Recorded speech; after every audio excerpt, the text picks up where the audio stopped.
मुझे पता नहीं कि आप किस लिए यहाँ आए। शायद आपको भी ठीक से पता न हो, क्योंकि हम सारे लोग जिंदगी में इस भांति ही जीते हैं कि हमें ये भी पता नहीं होता कि क्यों जी रहे हैं, ये भी पता नहीं होता कि कहाँ जा रहे हैं, और ये भी पता नहीं होता कि क्यों जा रहे हैं। जिंदगी ही जब बिना पूछे बीत जाती हो तो आश्चर्य नहीं होगा कि आप में से बहुत लोग बिना पूछे यहाँ आ गए हों कि क्यों जा रहे हैं। शायद कुछ लोग जानकर आए हों, संभावना बहुत कम। हम सब ऐसी मूर्छा में चलते हैं, ऐसी मूर्छा में सुनते हैं, ऐसी मूर्छा में देखते हैं कि ना तो हमें वो दिखाई पड़ता जो है, न वो सुनाई पड़ता जो कहा जाता है, और न उसका स्पर्श अनुभव हो पाता जो सब ओर से बाहर और भीतर हमें घेरे हुए। मूर्छा में ही यहाँ भी आ गए होंगे। ज्ञात भी नहीं है, हमारे कदमों का भी हमें कुछ पता नहीं है, हमारी सांसों का भी हमें कुछ पता नहीं। लेकिन मैं क्यों आया हूँ ये मुझे जरूर पता है, वो मैं आपसे कहना चाहूंगा। बहुत जन्मों से खोज चलती है आदमी की, न मालूम कितने जन्मों की खोज के बाद उसकी झलक मिलती है, जिसे हम आनंद कहें, शांति कहें, सत्य कहें, परमात्मा कहें, मोक्ष कहें, निर्वाण कहें, जो भी शब्द ठीक मालूम पड़े कहें। ऐसे कोई भी शब्द उसे कहने में ठीक नहीं है, समर्थ नहीं है। जन्मों जन्मों के बाद उसका मिलना होता है, और जो लोग भी उसे खोजते हैं वे सोचते हैं पाके विश्राम मिल जाएगा। लेकिन जिन्हें भी वो मिलता है, मिलकर पता चलता है कि एक नए श्रम की शुरुआत है, विश्राम नहीं। कल तक पाने के लिए दौड़ थी और फिर बांटने के लिए दौड़ शुरू हो जाती। अन्यथा बुद्ध हमारे द्वार पर आकर खड़े न हों, और न महावीर हमारी सांकल को खटखटाएं, और न जीसस हमें पुकारें।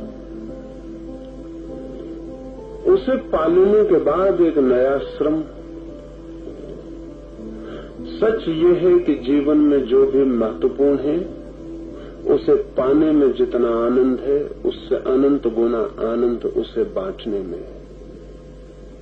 जो उसे पा लेता है, फिर वो उसे बांटने को वैसे ही व्याकुल हो जाता है। जैसे कोई फूल खिलता है और सुगंध लुटती है, कोई बादल आता है और बरसता है, या सागर की कोई लहर आती है और तटों से टकराती है। ठीक ऐसे ही जब कुछ मिलता है तो बढ़ने के लिए, बिखरने के लिए, फैलने के लिए प्राण आतुर हो जाते हैं। मेरा मुझे पता है कि मैं यहाँ क्यों आया हूँ, और अगर मेरा और आपका कहीं मिलन हो जाए, जिसलिए मैं आया हूँ, अगर उस लिए ही आपका भी आना हुआ हो, तो हमारी ये मौजूदगी सार्थक हो सकती। अन्यथा अक्सर ऐसा होता है, हम पास से गुजरते हैं लेकिन मिल नहीं पाते। अब मैं जिस लिए आया हूँ, अगर उसी लिए आप नहीं आए हैं, तो हम पास होंगे, निकट रहेंगे, लेकिन मिल नहीं पाएंगे। कुछ जो मुझे दिखाई पड़ता है, चाहता हूँ आपको भी दिखाई पड़े। और मजा ये है कि वो इतने निकट है कि आश्चर्य होता है कि वो आपको दिखाई क्यों नहीं पड़ता है।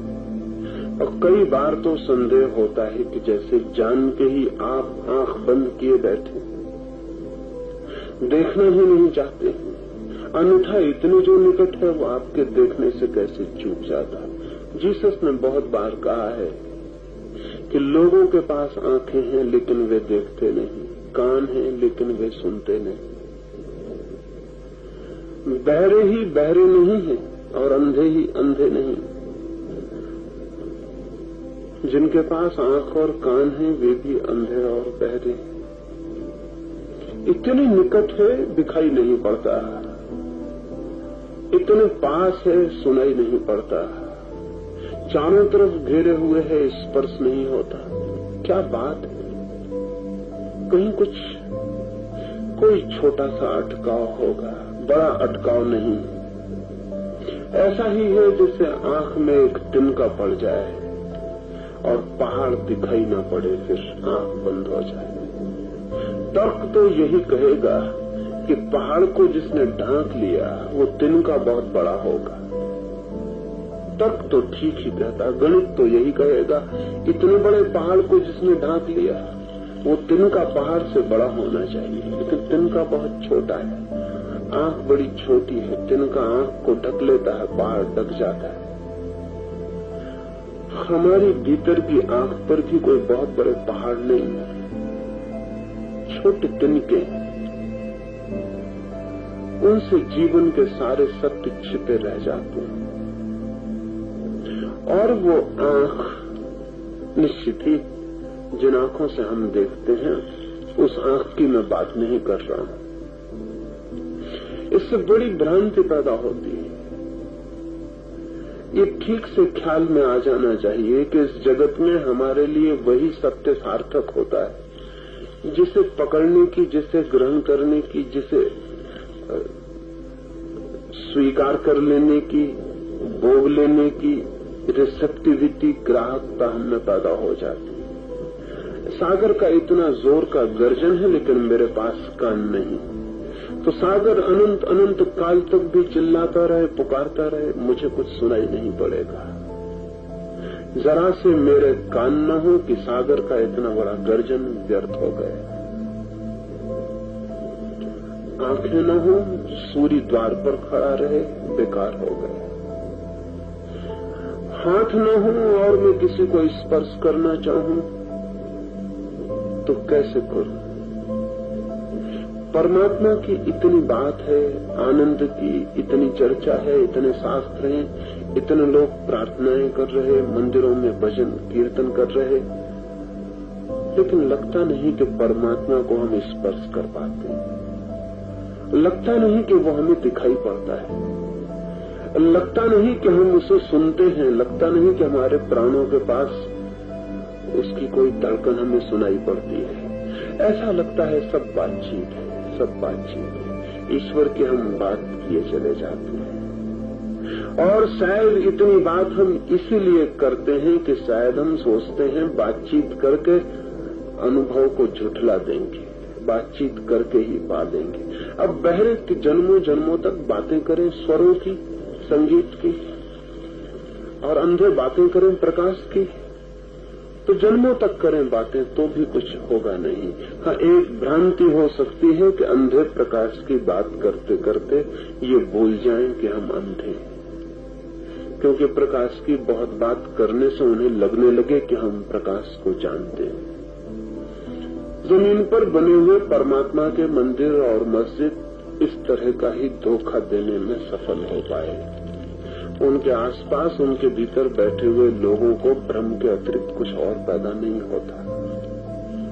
ज्यादा से ज्यादा हम परमात्मा को मान पाते हैं, जान नहीं पाते।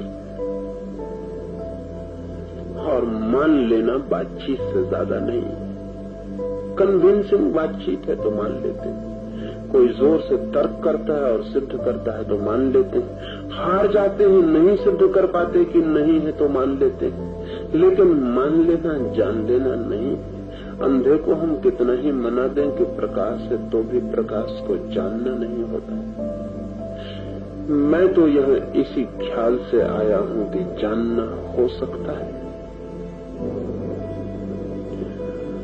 निश्चित ही हमारे भीतर कुछ और भी केंद्र है जो निष्क्रिय पड़ा है, जिससे कभी कोई कृष्ण जान लेता है और नाचता है, और कभी कोई जीसस जान लेता है और सूली पर लटक के भी कह पाता है लोगों से कि माफ कर देना इन्हें, क्योंकि इन्हें पता नहीं कि ये क्या कर रहे हैं। निश्चित ही कोई महावीर पहचान लेता है और किसी बुद्ध के भीतर वो फूल खिल जाता है। कोई केंद्र है हमारे भीतर, कोई आंख, कोई कान जो बंद पड़ा है। मैं तो इसलिए आया हूं कि वो जो बंद पड़ा हुआ केंद्र कैसे सक्रिय हो जाए। ये बल्ब लटका हुआ है, उससे रोशनी निकल रही है, तार काट दें हम तो बल्ब कुछ भी नहीं बदला, लेकिन रोशनी बंद हो जाएगी। विद्युत की धारा न मिले, बल्ब तक न आए तो बल्ब अंधेरा हो जाएगा, और जहां प्रकाश गिर रहा है वहां सिर्फ अंधेरा गिरेगा। बल्ब वही है लेकिन निष्क्रिय हो गया। वो जो धारा शक्ति की दौड़ती थी अब नहीं दौड़ती है, और शक्ति की धारा न दौड़ती हो तो बल्ब क्या करे। हमारे भीतर भी कोई केंद्र है जिससे वो जाना जाता है, जिसे हम परमात्मा कहें, लेकिन उस तक हमारी जीवन धारा नहीं दौड़ती, तो वो केंद्र निष्क्रिय पड़ा रह जाता है। आंखें हो ठीक बिल्कुल और आंखों तक जीवन की धारा न दौड़े तो आंखें बेकार हो जाएंगी। एक लड़की को मेरे पास लाए थे कुछ मित्र। उस युवती का किसी से प्रेम था और घर के लोगों को पता चला, और प्रेम के बीच दीवार उन्होंने खड़ी की। अब तक हम इतनी अच्छी दुनिया नहीं बना पाए जहां प्रेम के लिए दीवारें न बनानी पड़े। उन्होंने दीवार खड़ी कर दी, उस युवती को और उस युवक को मिलने का द्वार बंद कर दिया। बड़े घर की युवती थी, 20 से छत से दीवार उठा दी, आर पार देखना न हो सके। जिस दिन वो दीवार उठी उसी दिन वो लड़की अचानक अंधी हो गई। उसे डॉक्टरों के पास ले गए, उन्होंने कहा आंख तो बिल्कुल ठीक है, लेकिन लड़की को दिखाई कुछ भी नहीं पड़ता है। पहले तो शक हुआ, माँ बाप ने डांटा डपटा, मारने पीटने की धमकी दी, लेकिन डांटने डपटने से अंधेपन तो ठीक नहीं होते। डॉक्टरों को दिखाया, डॉक्टरों ने कहा आंख बिल्कुल ठीक है, लेकिन फिर भी डॉक्टरों ने कहा कि लड़की झूठ नहीं बोलती है, उसे दिखाई नहीं पड़ रहा है। साइकोलॉजिकल ब्लाइंडनेस, उन्होंने कहा कि मानसिक अंधापन आ गया। तो उन्होंने कहा हम कुछ ना कर सकेंगे। लड़की की जीवन धारा आंख तक जानी बंद हो गई है। वो जो ऊर्जा आंख तक जाती है वो बंद हो गई, वो धारा अवरुद्ध हो गई। आंख ठीक है लेकिन जीवन धारा आंख तक नहीं पहुंचती। उस लड़की को मेरे पास लाए, मैंने सारी बात समझी। मैंने उस लड़की को पूछा कि क्या हुआ, तेरे मन में क्या हुआ है। उसने कहा कि मेरे मन में ये हुआ है कि जिसे देखने के लिए मेरे पास आंखें, अगर उसे न देख सकूं तो आंखों की क्या जरूरत है। बेहतर है कि अंधी हो जाऊं। कल रात भर मेरे मन में एक ही ख्याल चलता रहा। रात मैंने सपना भी देखा कि मैं अंधी हो गई, और ये जान के मेरा मन प्रसन्न हुआ कि अंधी हो गई, क्योंकि जिससे देखने के लिए आंख आनंदित होती, अब उसे देख नहीं सकूंगी तो आंख की क्या जरूरत है, अंधा ही हो जाना अच्छा है। उसका मन अंधा होने के लिए राजी हो गया। जीवन धारा आंख तक जानी बंद हो गई। आंख ठीक है, आंख देख सकती है, लेकिन जिस शक्ति से देख सकती थी वो आंख तक नहीं आती। हमारे व्यक्तित्व में छिपा हुआ कोई केंद्र है जहां से परमात्मा पहचाना जाना जाता है, जहां से सत्य की झलक मिलती है, जहां से जीवन की मूल ऊर्जा से हम संबंधित होते हैं, जहां से पहली बार संगीत उठता है वो जो किसी वाद्य से नहीं उठ सकता, जहां से पहली बार वे सुगंधें उपलब्ध होती हैं जो अनिर्वचनीय है, और जहां से उस सब का द्वार खुलता है जिसे हम मुक्ति कहें, जहां कोई बंधन नहीं, जहां परम स्वतंत्रता है, जहां कोई सीमा नहीं और असीम का विस्तार है, जहां कोई दुख नहीं और जहां आनंद और आनंद और आनंद और आनंद के अतिरिक्त और कुछ भी नहीं है। लेकिन उस केंद्र तक हमारी जीवन धारा नहीं जाती, एनर्जी नहीं जाती, ऊर्जा नहीं जाती, कहीं नीचे ही अटक के रह जाती है। इस बात को थोड़ा ठीक से समझ लें, क्योंकि 3 दिन जिसे मैं ध्यान कह रहा हूं, इस ऊर्जा को, इस शक्ति को उस केंद्र तक पहुंचाने का ही प्रयास करना है, जहां वो फूल खिल जाए, वो दिया जल जाए, वो आंख मिल जाए, वो तीसरी आंख, वो सुपर सेंस, वो अतीन्द्रिय इंद्रिय खुल जाए, जहां से कुछ लोगों ने देखा है और जहां से सारे लोग देखने के अधिकारी हैं। लेकिन बीज होने से ही जरूरी नहीं कि कोई वृक्ष हो जाए। हर बीज अधिकारी है वृक्ष होने का, लेकिन सभी बीज वृक्ष नहीं हो पाते, क्योंकि बीज की संभावना तो है, पोटेंशियलिटी तो है कि वृक्ष हो जाए, लेकिन खाद भी जुटानी पड़ती, जमीन में बीज को दबना भी पड़ता, मरना भी पड़ता, टूटना पड़ता, बिखरना पड़ता। जो बीज टूटने, बिखरने को, मिटने को राजी हो जाता, वो वृक्ष हो जाता है। और अगर वृक्ष के पास हम बीज को रख के देखें तो पहचानना बहुत मुश्किल होगा कि ये बीज इतना बड़ा वृक्ष बन सकता है। असंभव मालूम पड़ेगा। इतना सा बीज इतना बड़ा वृक्ष कैसे बनेगा? ऐसा ही लगा है सदा जब कृष्ण के पास हम खड़े हुए, तो ऐसा ही लगा है कि हम कहाँ बन सकेंगे। तो हमने कहा तुम भगवान हो, हम साधारण जन, हम कहाँ बन सकेंगे? तुम अवतार हो, हम साधारण जन, हम तो जमीन पर ही रेंगते रहेंगे, हमारी ये सामर्थ्य नहीं। जब कोई बुद्ध और कोई महावीर हमारे पास से गुजरा है तो हमने उसके चरणों में नमस्कार कर लिए और कहा कि तीर्थंकर हो, अवतार हो, ईश्वर के पुत्र हो, हम साधारण जन। अगर बीज कह सकता तो वृक्ष के पास वो भी कहता कि भगवान हो, तीर्थंकर हो, अवतार हो, हम साधारण बीज, हम कहाँ ऐसे हो सकेंगे? बीज को कैसे भरोसा आएगा कि इतना बड़ा वृक्ष उसमें छिपा हो सकता है? लेकिन ये बड़ा वृक्ष कभी बीज था, और जो आज बीज है वो कभी बड़ा वृक्ष हो सकता है। हम सबके भीतर अनंत संभावना छिपी है, लेकिन उस अनंत संभावनाओं का बोध जब तक हमें भीतर से न होने लगे, तब तक कोई शास्त्र प्रमाण नहीं बनेगा, और कोई भी चिल्ला कर कहे कि पा लिया तो भी प्रमाण नहीं बनेगा। क्योंकि जिसे हम नहीं जान लेते हैं उस पर हम कभी विश्वास नहीं कर पाते हैं, और ठीक भी है, क्योंकि जिसे हम नहीं जानते उस पर विश्वास करना प्रवंचना है, डिसेप्शन है।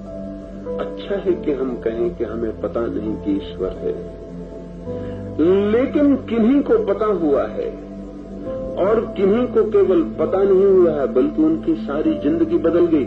उनके चारों तरफ हमने फूल खिलते देखे हैं, अलौकिक, लेकिन उनकी पूजा करने से वो हमारे भीतर नहीं हो जाएगा। सारा धर्म पूजा पर रुक गया है। फूल की पूजा करने से नए बीज कैसे फूल बन जाएंगे? और नदी कितनी ही सागर की पूजा करे तो सागर न हो जाएगी, और अंडा पक्षियों की कितनी ही पूजा करे तो भी आकाश में पंख नहीं फैला सकता, अंडे को टूटना पड़ेगा। और पहली बार जब कोई पक्षी अंडे के बाहर टूटकर निकलता है तो उसे भरोसा नहीं आता। उड़ते हुए पक्षियों को देखकर वो विश्वास भी नहीं कर सकता कि ये मैं भी कर सकूंगा। वृक्षों की किनारों पर बैठकर वो हिम्मत जुटाता है, उसकी मां होती है, उसका बाप उड़ता है, वे उसे धक्के भी देते हैं, फिर भी उसके हाथ पैर कपते हैं।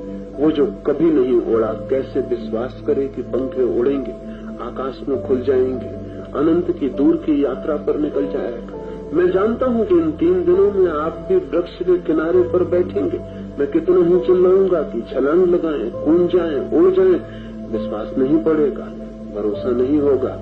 जो पंख उड़े नहीं वे कैसे माने कि उड़ना हो सकता है?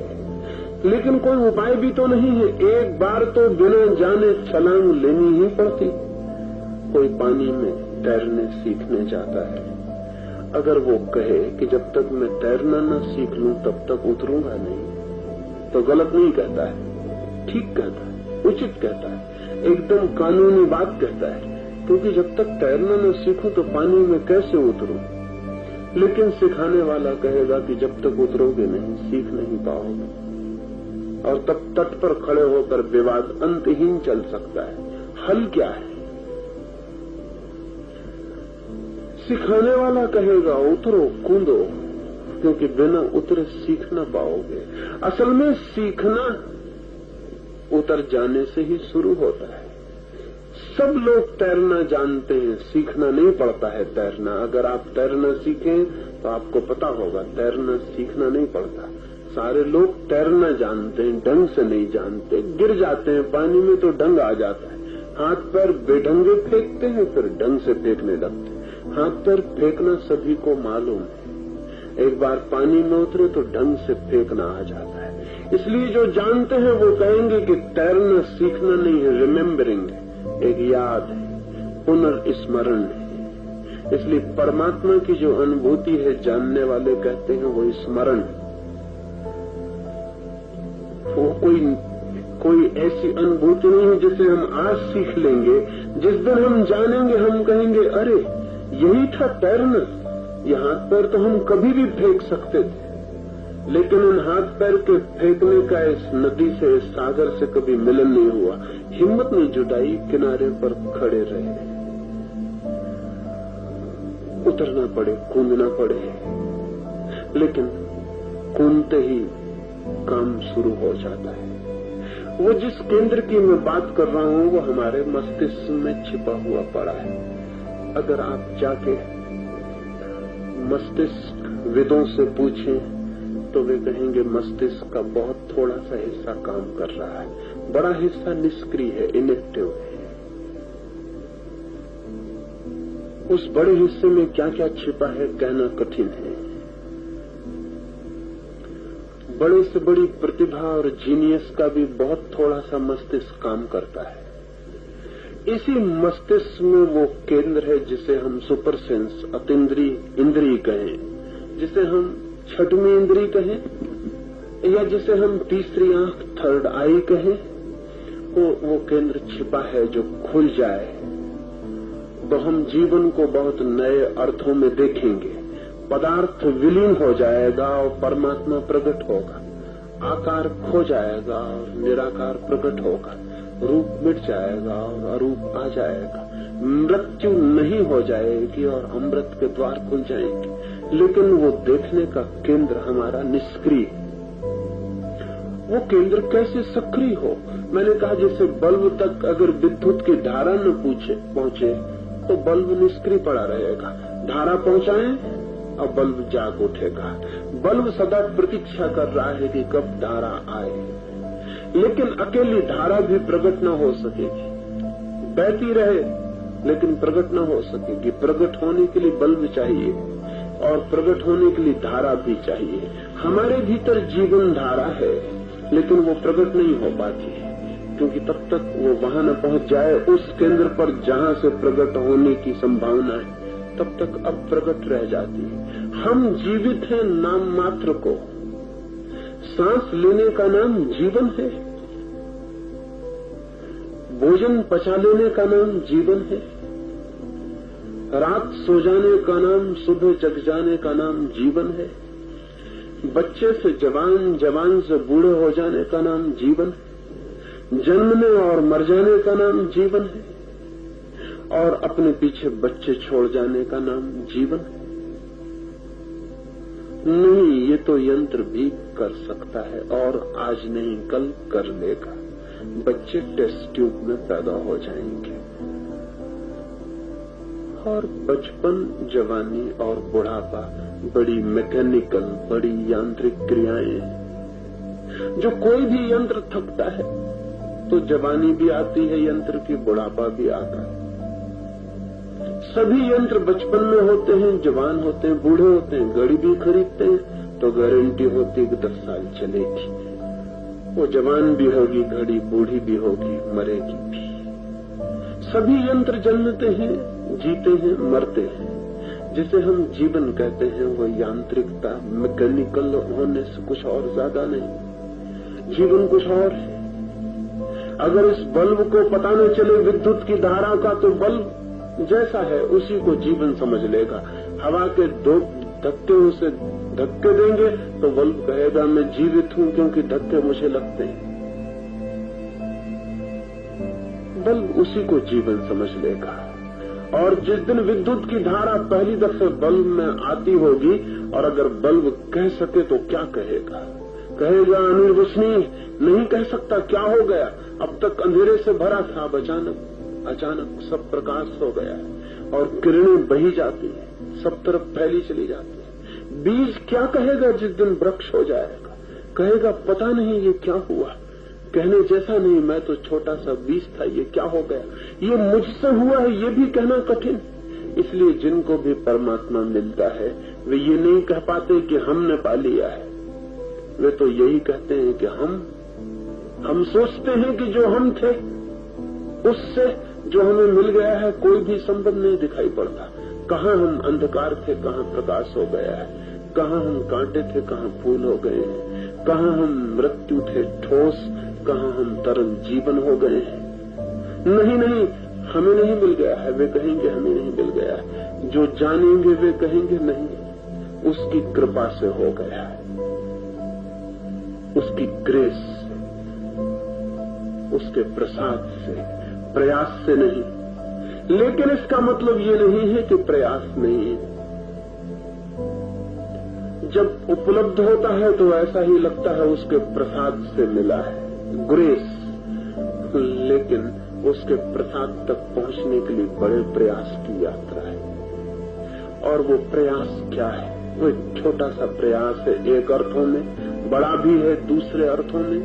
इस अर्थों में छोटा है कि वे केंद्र बहुत दूर नहीं है, जहां शक्ति की ऊर्जा, जहां ऊर्जा संग्रहित है, वो स्थान रिजर्वायर और वो जगह जहां से जीवन को देखने की आंख खुलेगी, उनमें फासला बहुत नहीं है। मुश्किल से 2 फीट का फासला है, 3 फीट का फासला है, इससे ज्यादा फासला नहीं, क्योंकि हम आदमी ही 5-6 फीट के हैं। हमारी पूरी जीवन व्यवस्था 5-6 फीट की है। उस 5-6 फीट में सारा इंतजाम है। जिस जगह जीवन की ऊर्जा इकट्ठी है वो जन्नेन्द्रिय के पास कुंड की भांति, इसलिए उस ऊर्जा का नाम कुंडलनी पड़ गया, जैसे कोई पानी का छोटा सा कुंड। और इसलिए भी उस ऊर्जा का नाम कुंडलनी पड़ गया कि जैसे कोई सांप कुंडल मार के सो गया हो। सोए हुए सांप को कभी देखा हो? कुंडल पर कुंडल मार के फन को रख के सोया हुआ है। लेकिन सोए हुए सांप को जरा छेड़ दो, फन ऊपर उठ जाता है, कुंडल टूट जाते हैं। इसलिए भी उसे कुंडलनी नाम मिल गया कि हमारे ठीक सेक्स सेंटर के पास हमारे जीवन की ऊर्जा का कुंड है, बीज सीट है, जहां से सब फैलता है। ये उपयुक्त होगा ख्याल में ले लेना कि यौन से, काम से, सेक्स से जो थोड़ा सा सुख मिलता है वो सुख भी यौन का सुख नहीं। वो सुख भी यौन के साथ वो जो कुंड है हमारी जीवन ऊर्जा का, उसमें आए हुए कंपन का सुख। थोड़ा सा वहां सोया सांप हिल जाता है और उसी सुख को हम सारे जीवन का सुख मान लेते हैं। जब वो पूरा सांप जागता है और उसका फन पूरे व्यक्तित्व को पार करके मस्तिष्क तक पहुंच जाता है, तब जो हमें मिलता है उसका हमें कुछ भी पता नहीं। हम जीवन की पहली ही सीढ़ी पर जीते हैं।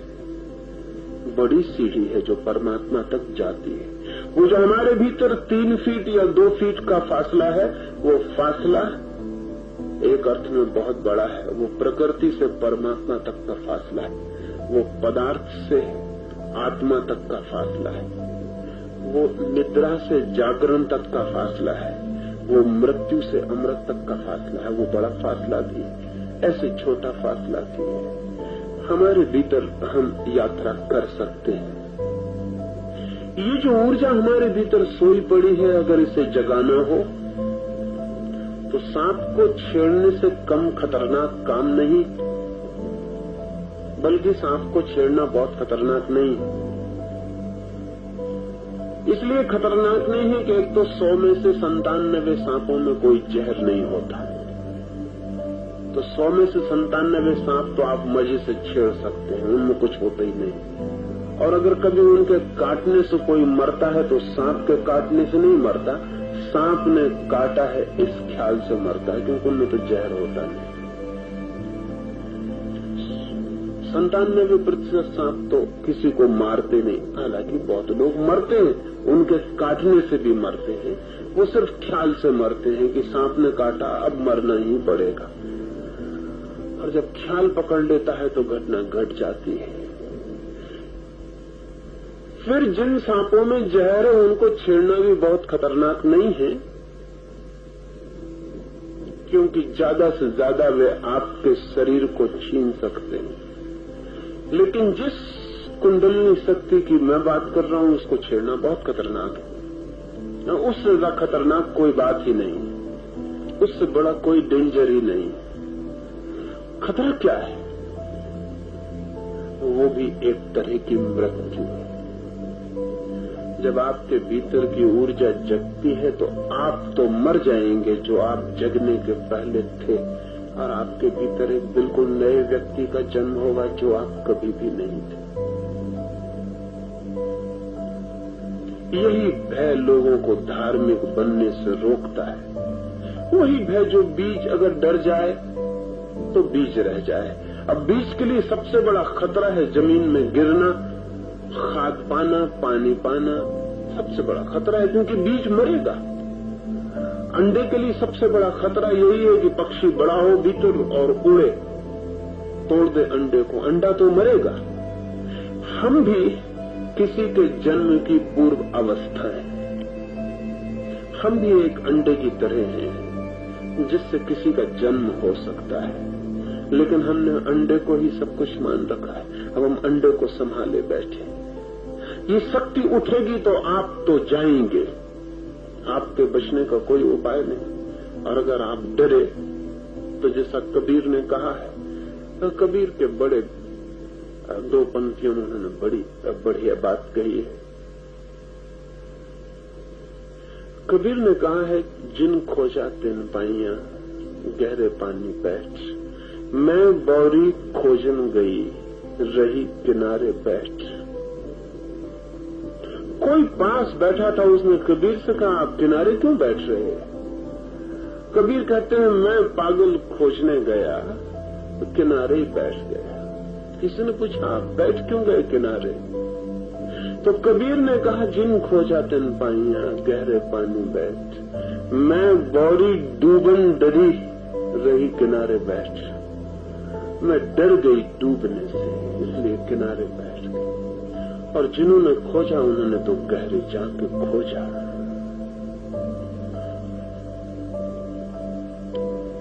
डूबने की तैयारी चाहिए, मिटने की तैयारी चाहिए। एक शब्द में कहें, शब्द बहुत अच्छा नहीं, मरने की तैयारी चाहिए। और जो डर जाएगा डूबने से वो बच तो जाएगा, लेकिन अंडा ही बचेगा, पक्षी नहीं जो आकाश में उड़ सके। जो डूबने से डरेगा वो बच तो जाएगा, लेकिन बीज ही बचेगा, वृक्ष नहीं जिसके नीचे हजारों लोग छाया में विश्राम कर सके। और बीज की तरह बचना कोई बचना है। बीज की तरह बचने से ज्यादा मरना और क्या होगा। इसलिए बहुत खतरा है। खतरा यह है कि हमारा जो व्यक्तित्व कल तक था वो अब नहीं होगा।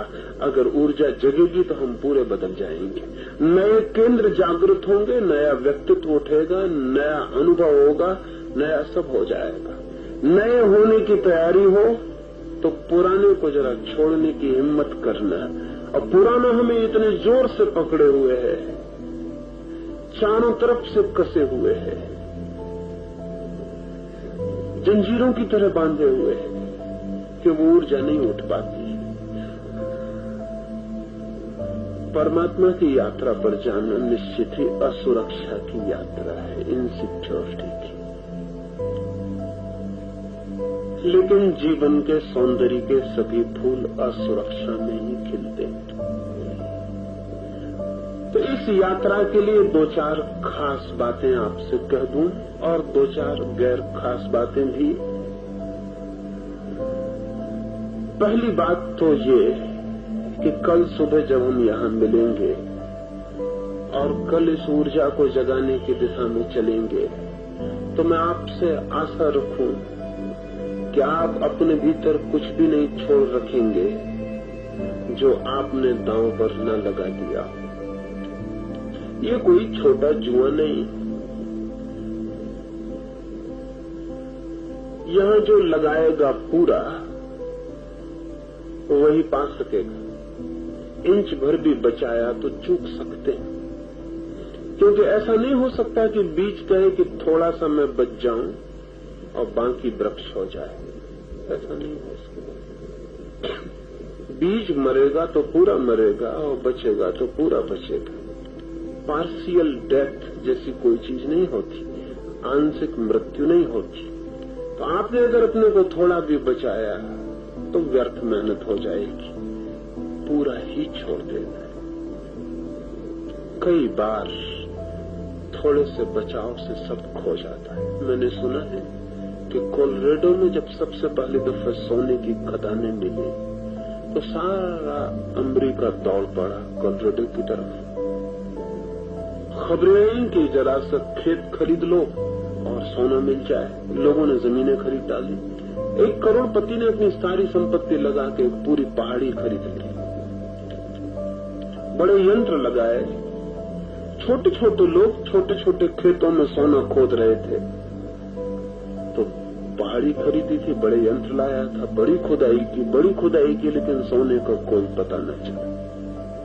फिर घबराहट फैलनी शुरू हो गई, सारा दांव पर लगा दिया था। फिर वो बहुत घबरा गया। फिर उसने घर के लोगों से कहा कि तो हम मर गए, सारी संपत्ति दांव पर लगा दी और सोने की कोई खबर नहीं। फिर उसने इश्तहार निकाला कि मैं पूरी पहाड़ी बेचना चाहता हूं, मैं यंत्रों के खुदाई का सारा सामान साथ है। घर के लोगों ने कहा कौन खरीदेगा। सब में खबर हो गई है कि वो पहाड़ बिल्कुल खाली और उसमें लाखों रुपए खराब हो गए। अब कौन पागल होगा। लेकिन उस आदमी ने कहा कि कोई न कोई हो भी सकता है। एक खरीदार मिल गया। बेचने वाले को बेचते वक्त भी मन में हुआ कि उससे कह दे कि पागलपन मत करो, क्योंकि मैं मर गया हूं, लेकिन हिम्मत भी न जुटा पाया कहने की, क्योंकि अगर वो चूक जाए न खरीदे तो फिर क्या होगा। बेच दिया। बेचने के बाद कहा कि आप भी अजीब पागल मालूम होते हैं, हम बर्बाद होकर बेच रहे हैं। पर उस आदमी ने कहा जिंदगी का कोई भरोसा नहीं, जहां तक तुमने खोदा है वहां तक सोना न हो, लेकिन आगे हो सकता है। और जहां तुमने नहीं खोदा है वहां नहीं होगा, ये तो तुम भी नहीं कह सकते, कहीं तो मैं भी नहीं कह सकता। और आश्चर्य, कभी कभी ऐसे आश्चर्य घटते, पहले दिन ही सिर्फ 1 फीट की गहराई पर सोने की खदान शुरू हो गई। वो आदमी जिसने पहले खरीदी थी पहाड़ी, छाती पीट के पहले भी रोता रहा और फिर बाद में तो और भी ज्यादा छाती पीट के रोया, क्योंकि पूरे पहाड़ पर सोना ही सोना था। उस आदमी से मिलने भी गया और उसने कहा देखो भाग। उस आदमी ने कहा भाग्य नहीं, तुमने दांव पूरा न लगाया, तुम पूरा खोदने के पहले ही लौट गए। 1 फीट और खोद लेते।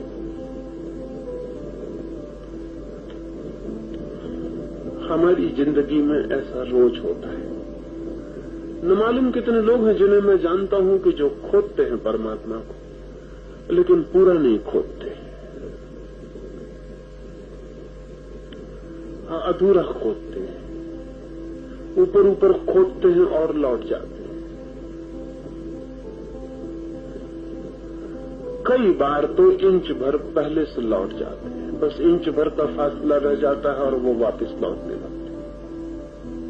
और कई बार तो मुझे साफ दिखाई पड़ता है कि ये आदमी वापस लौट चला, ये तो करीब पहुंचा था, अभी बात घट जाती, ये तो वापस लौट पड़ा। तो अपने भीतर एक बात ख्याल में ले लें कि आप कुछ भी बचा न रखें, अपना पूरा लगा दें। और परमात्मा को खरीदने चले हो तो हमारे पास लगाने को ज्यादा है भी क्या, उसमें भी कंजूसी कर जाते।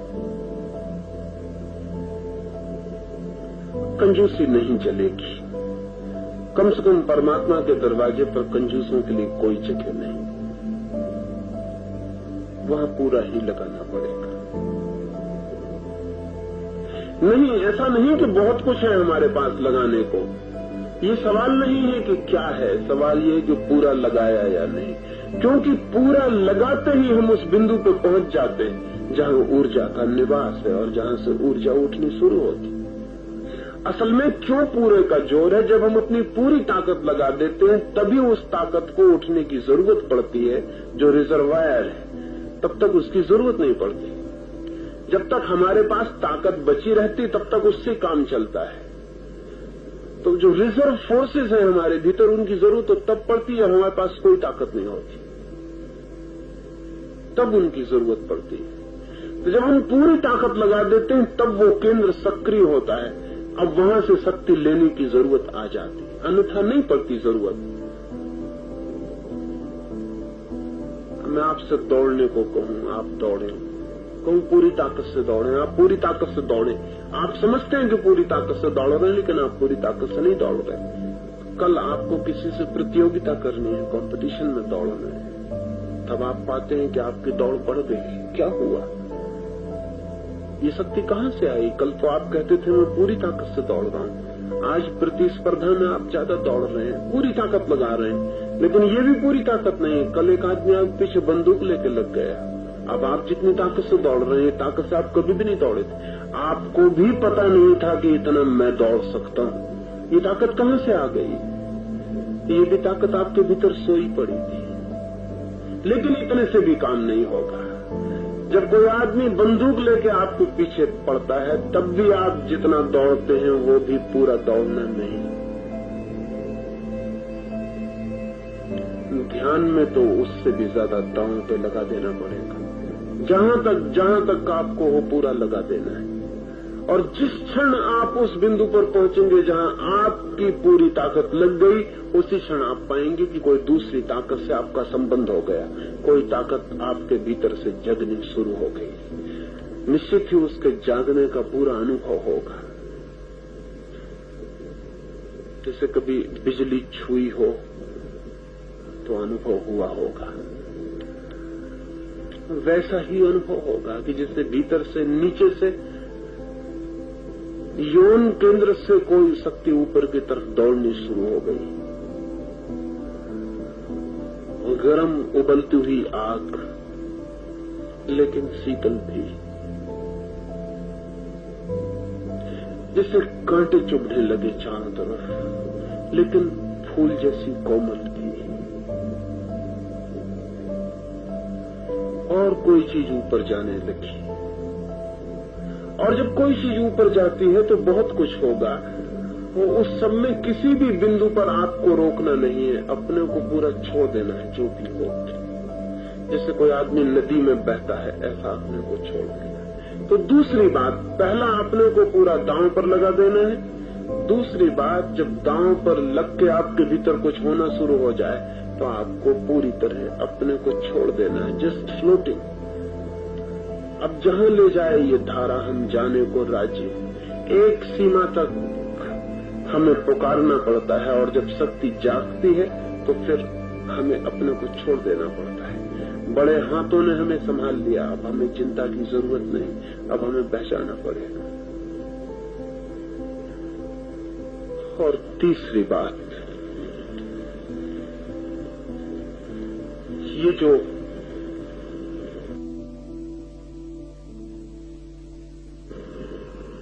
जो शक्ति का उठना होगा भीतर, इसके साथ बहुत कुछ घटनाएं घट जाएंगी तो घबराइएगा नहीं, क्योंकि नए अनुभव घबराने वाले होते हैं। बच्चा जब मां के पेट से जन्मता है तो बहुत घबरा जाता है।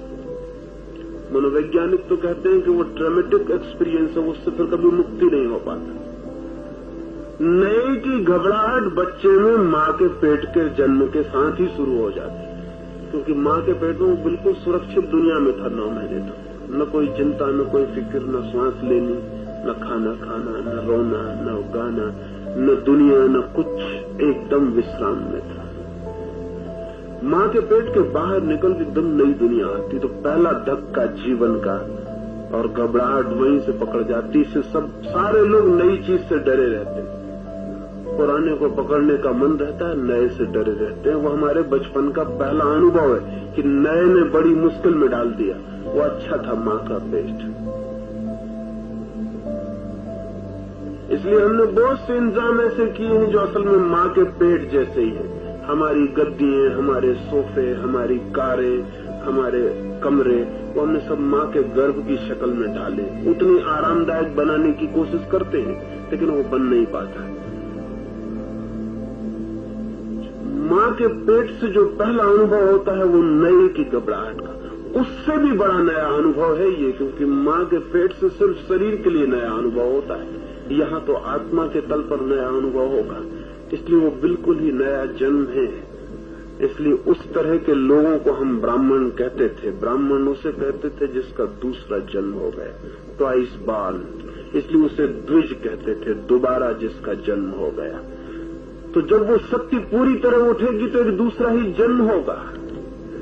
उस जन्म में आप दोनों हैं, मां भी हैं और बेटे भी हैं। आप अकेले ही दोनों हैं, इसलिए प्रसव की पीड़ा भी होगी और नए की असुरक्षित की अनुभूति भी होगी। इसलिए बहुत घबराने वाला, डराने वाला अनुभव हो सकता है।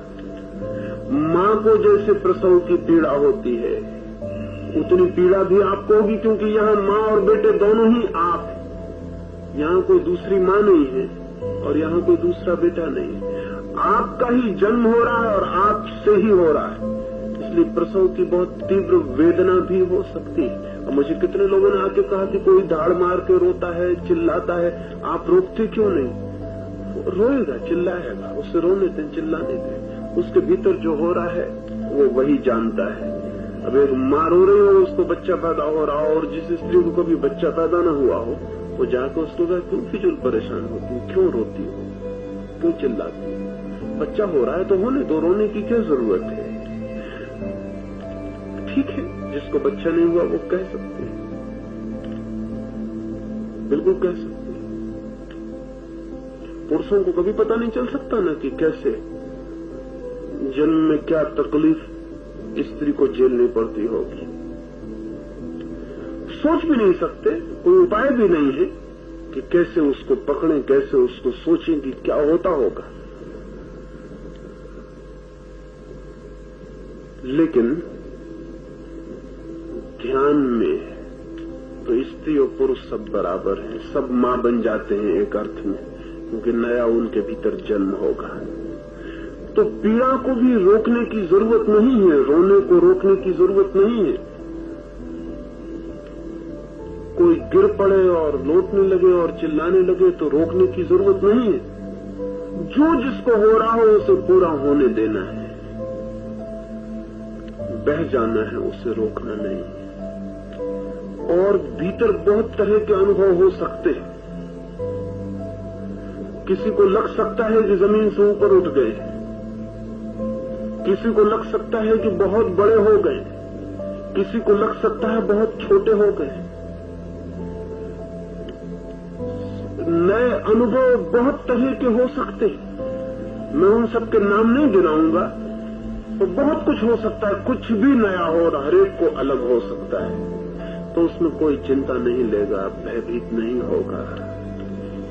और अगर किसी को कहना भी हो तो मुझे आके दोपहर में कह देगा, आपस में उसकी बात मत करिएगा। न करने का कारण यही है कि जो आपको हो रहा है जरूरी नहीं कि दूसरे को भी हो। और जब दूसरे को नहीं हो रहा होगा तो या तो वो हंसेगा, वो कहेगा क्या पागलपन की बात है, मुझे तो ऐसा नहीं हो रहा। और हर आदमी के लिए खुद ही आदमी मापदंड होता है। ठीक यानी वो, गलत यानी दूसरा। तो वो या तो आप पे हंसेगा, नहीं हंसेगा तो बहुत अविश्वासपूर्ण ढंग से कहेगा कि नहीं, हमें तो नहीं हो रहा है। ये अनुभूति इतनी निजी और वैयक्तिक है कि इसे दूसरे से बात न करे तो अच्छा। पति भी पत्नी से न कहे, क्योंकि इस मामले में कोई निकट नहीं है और इस मामले में कोई एक दूसरे को इतनी आसानी से नहीं समझ सकता। इस संबंध में समझ बहुत मुश्किल है, इसलिए कोई भी आपको पागल कह देगा। लोग जीसस को भी पागल कहेंगे और महावीर को भी पागल कहेंगे। जिस दिन महावीर नग्न खड़े हो गए होंगे रास्तों पर, लोगों ने पागल कहा होगा। अब महावीर जानते हैं कि नग्न होने का उनके लिए क्या मतलब है, वो पागल हो जाएंगे। तो आप किसी और से ना कहें तो अच्छा। फिर जैसे ही आप किसी से कुछ कहते हैं तो इतनी समझदारी तो नहीं है कि दूसरा चुप रह जाए, कुछ ना कुछ तो कहेगा ही। और वो जो कुछ भी कहेगा वो आपकी अनुभूति में बाधक हो सकता है, उसके सजेशन काम कर सकता है। वो आपको कुछ भी कह दे तो नई अनुभूति में बड़ी बाधा पड़ जाती है। इसलिए मैं ये चौथी बात कहना चाहता हूं कि जो भी आपको हो उसकी आपस में बात कतई नहीं करनी है। इसलिए मैं यहां हूं कि आप मुझसे सीधी आके बात कर लेंगे। सुबह जब हम ध्यान के लिए यहां आएंगे तो कुछ भी लिक्विड, कुछ भी तरल लेकर आना है। ठोस कोई चीज भोजन में सुबह न ले लें, कोई नाश्ता न करें, चाय दूध कुछ भी तरल ले लें। जो बिना चाय दूध के आ सकते हो और अच्छा, क्योंकि उतनी ही सरलता से, शीघ्रता से काम हो सकेगा। 7:30 बजे आने का मतलब है कि 5 मिनट पहले यहां आ जाएं। तो 7:30 से 8:30 तक तो आपके कुछ भी बात होगी करने की तो कर लेंगे। इसलिए मैंने ये बात करने का रखा है, क्योंकि प्रवचन बहुत इम्पर्सनल है, अवैयक्तिक है। उसमें किसी से नहीं बोलना पड़ता, हवाओं से बोलना पड़ता है। तो आप पास बैठेंगे मेरे, सुबह दूर नहीं बैठेंगे, पास ही बैठेंगे। और कुछ भी आज जो मैंने कहा है उस संबंध में कुछ और पूछना हो तो पूछ लेंगे। वो घंटे भर सुबह हम बात करेंगे, फिर 8:30 से 9:30 ध्यान पर बैठेंगे। तो सुबह एक तो कोई ठोस चीज लेके न आए, दूसरा भूखे आ सके बिल्कुल तो और अच्छा, लेकिन जबरदस्ती भूखे भी ना आए। किसी को ना आना अच्छा लगता हो तो कुछ लेके आए, लेकिन चाय या दूध ऐसा कुछ लेके आए। वस्त्र ढीले से ढीले पहन के आए। स्नान करके तो आना ही है, बिना स्नान किए कोई ना आए। स्नान तो करके आए ही। और वस्त्र ढीले से ढीले पहन के आए। जितने ढीले वस्त्रों शरीर पर कहीं बंधे ना हो, तो जो भी बांधने वाले वस्त्रों कम पहने। जितना ढीला वस्त्र पहन सके उतना अच्छा। कमर पर तो कम से कम बांधने का दबाव हो, वो आप ध्यान रख के आए। और जब यहां बैठे तो ढीला करके बैठे।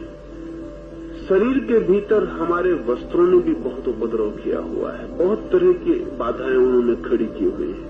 और अगर कोई ऊर्जा उठनी शुरू हो तो अनेक तलों पर रुकावट पड़नी शुरू हो जाती है।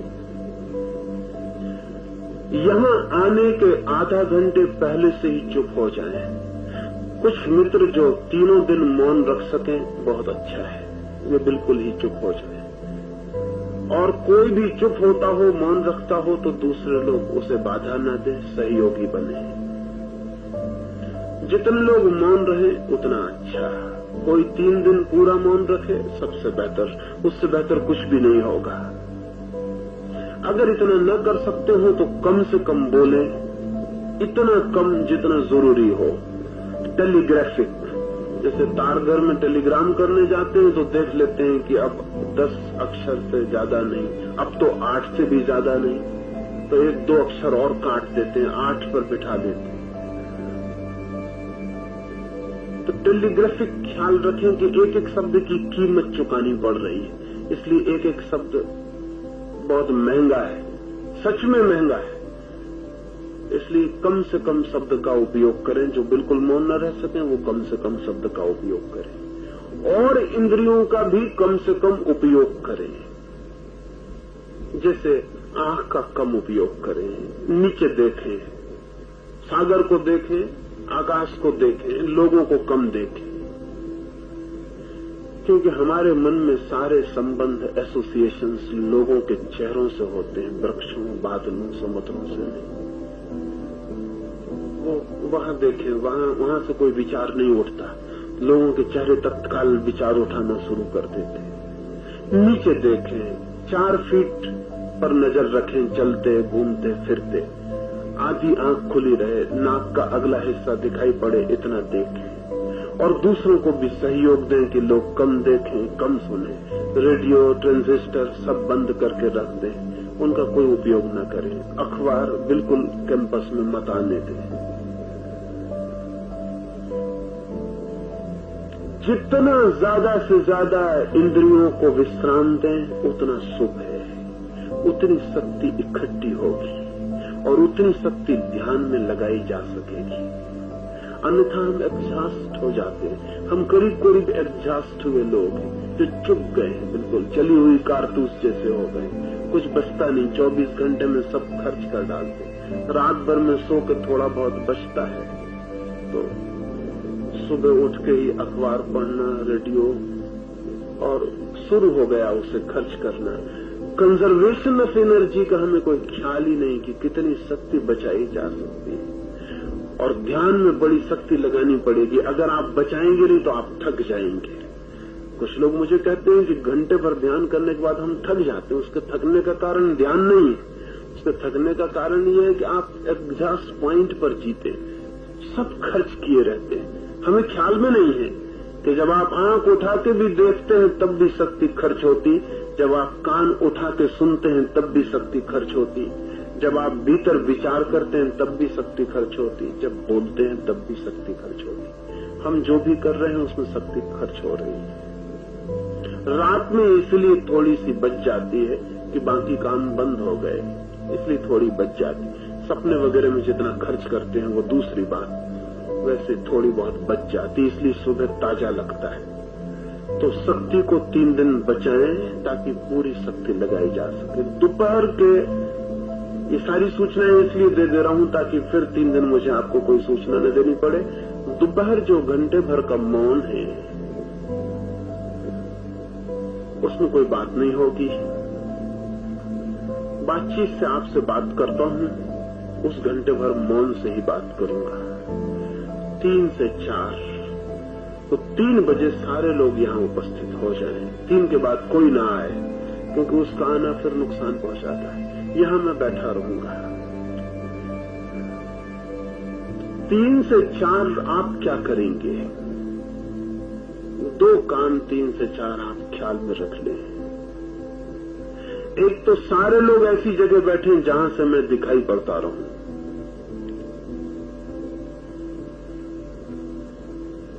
देखना नहीं है मुझे, लेकिन दिखाई पड़ता रहूं, ऐसी जगह बैठ जाए।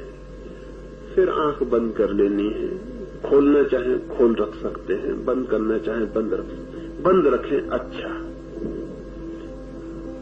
और 1 घंटे चुपचाप किसी अनजान प्रतीक्षा में बैठना है। Waiting for the unknown. कुछ पता नहीं कि कोई आने वाला है, लेकिन कोई आने वाला है। कुछ पता नहीं कि कुछ सुनाई पड़ेगा, लेकिन कुछ सुनाई पड़ेगा। कुछ पता नहीं कि कोई दिखाई पड़ेगा, लेकिन कोई दिखाई पड़ेगा। ऐसा चुपचाप, जस्ट अ वेटिंग। कोई अनजान अपरिचित अतिथि को जिससे कभी मिले नहीं, देखा नहीं, सुना नहीं, उसकी प्रतीक्षा में घंटे भर बैठे रहना। लेट ना हो लेट जाएं, बैठ ना हो बैठे रहें। उस 1 घंटे में सिर्फ रिसेप्टिविटी हो जाए। आप एक ग्रहण करने वाले पैसिव व्यक्ति हैं, जो कुछ होगा आ जाए बस। लेकिन अल्लाह ठोके प्रतीक्षा करते रहे। उस घंटे भर में जो मौन से मुझे आपसे कहना है वो मैं कहने की कोशिश करूं। शब्दों से समझ में ना आ सके तो शायद निःशब्द में समझ आ जाए। रात्रि को फिर घंटे भर कुछ पूछना होगा, वो बात हो जाएगी, फिर घंटे भर रात्रि हम ध्यान करेंगे। ऐसा 3 दिन में 9 बैठक, और कल सुबह से ही आपको पूरी ताकत लगा देनी है ताकि 9वीं बैठक तक सच में पूरी ताकत लग जाए। बाकी समय में आप क्या करेंगे? मौन रहना है, बात नहीं करनी तो बड़ा उपद्रव तो कट जाता है। समुद्र का तट है, उसके पास जाके लेट जाए, लहरों को सुने। रात भी अच्छा होगा, जो लोग भी सो सकें चुपचाप अपने बिस्तर को लेकर समुद्र तक चले जाए, वहां सो जाए, सागर के पास सोए, रेत में सो जाए, वृक्षों में सो जाए, अकेले रहें, मित्र और मंडलियां न बनाएं। यहां भी मंडलियां बन जाएंगी, 2-4 लोग इकट्ठे घूमने लगेंगे, 2-4 मित्र बन जाएंगे। अलग रहें, अकेले रहें। आप अकेले हैं 3 दिन यहाँ, क्योंकि परमात्मा से मिलना हो तो कोई साथ नहीं जा सकता, बिल्कुल अकेले, वो लोनली। आपको अकेले जाना पड़े तो अकेले रहें, ज्यादा से ज्यादा अकेले। और ध्यान रखें, अंतिम सूचना, किसी तरह की शिकायत ना करें। 3 दिन शिकायत छोड़ दें। खाना ठीक न मिले, ना मिले, रात मच्छर काट जाए। 3 दिन जो भी हो, उसकी टोटल एक्सेप्टेबिलिटी। मच्छरों को तो थोड़ा बहुत फायदा होगा, आपको बहुत हो सकता है। भोजन थोड़ा अच्छा नहीं मिलेगा तो थोड़ा बहुत नुकसान शरीर को होगा, लेकिन आपको उसकी शिकायत से बहुत नुकसान हो सकता है। उसके कारण है क्योंकि शिकायत करने वाला मन शांत नहीं हो पाता। शिकायतें बहुत छोटी होती हैं, जो हम गंवा देते हैं वो बहुत ज्यादा होता है। शिकायत ही मत करें।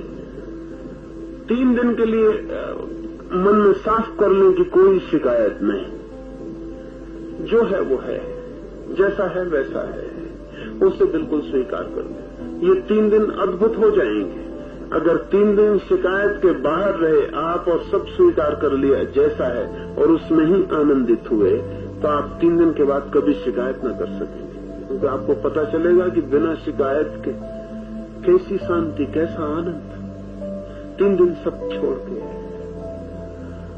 और फिर जो भी पूछना हो वो आप कल सुबह से पूछेंगे। ध्यान रखेंगे पूछते समय कि सबके काम की बात हो, ऐसी कोई बात पूछेंगे। और जो भी हृदय में हो, मन में हो, जरूरी लगे वो पूछ ले सकते हैं। मैं किस लिए आया हूं वो मैंने आपसे कहा। मुझे पता नहीं आप किस लिए आए, लेकिन कल सुबह में इसी आशा से आपको मिलूंगा कि जिस लिए मैं आया हूं उस लिए आप भी आए हैं। वैसे हमारी आदतें बिगड़ गई हैं। अगर बुद्ध भी हमारे द्वार पर खड़े हों, हमारा मन होता है कि आगे जाओ। हम सोचते हैं सभी मांगने आते हैं, इसलिए हम भूल जाते हैं जब कोई देने आता है तो हम उससे भी कहते हैं आगे जाओ। तो बड़ी भूल हो जाती, बड़ी भूल हो जाती। ऐसी भूल नहीं होगी, ऐसी आशा करता हूं।